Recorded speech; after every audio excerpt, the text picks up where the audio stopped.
छठा नवरात्रा, कात्यायनी माता की कहानी। नवरात्र में छठे दिन माँ कात्यायनी की पूजा की जाती है। इनकी उपासना और आराधना से भक्तों को बड़ी आसानी से अर्थ, धर्म, काम और मोक्ष चारों फलों की प्राप्ति होती है। उसके रोग, शोक, संताप और भय नष्ट हो जाते हैं। साथ ही जन्मों के समस्त पाप भी नष्ट हो जाते हैं।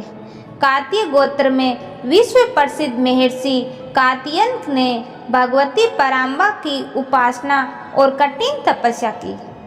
उनकी इच्छा थी कि उन्हें पुत्री प्राप्त हो। माँ भगवती ने उनके गर्भपुत्री के रूप में जन्म लिया, इसीलिए ये देवी कात्यायनी कहलाई। इस वैज्ञानिक युग में कात्यायनी का महत्व सर्वाधिक हो जाता है। भगवान कृष्ण को पति रूप में पाने के लिए ब्रज की गोपियों ने इन्हीं की पूजा की थी।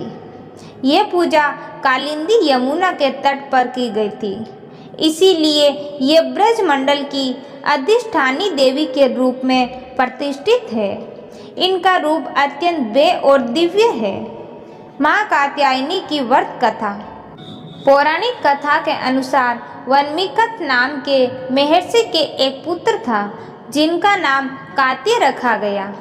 इसके बाद कात्य गोत्र में महर्षि कात्यायन ने जन्म लिया। उनकी कोई संतान नहीं थी। उन्होंने माँ भगवती को पुत्र के रूप में पाने के लिए कठोर तपस्या की। महर्षि कात्यायन की तपस्या से प्रसन्न होकर माँ भगवती ने उन्हें साक्षात दर्शन दिया।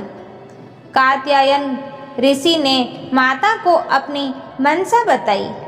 देवी भगवती ने वचन दिया कि वह उनके गर्भपुत्री के रूप में जन्म लेगी। जब तीनों लोक पर महिषासुर नामक दैत्य का अत्याचार बढ़ गया और देवी देवता उसके कृत्य से परेशान हो गए, तब ब्रह्मा, विष्णु और भगवान शिव के तेज से माता ने महर्षि कात्यायन के घर जन्म लिया। इसीलिए माता के इस स्वरूप को कात्यायनी के नाम से जाना जाता है।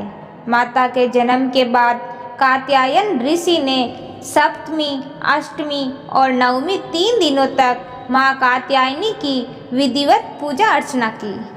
इसके बाद माँ कात्यायनी ने दशमी के दिन महिषासुर नामक दैत्य का वध कर तीनों लोगों को उसके अत्याचार से बचाया।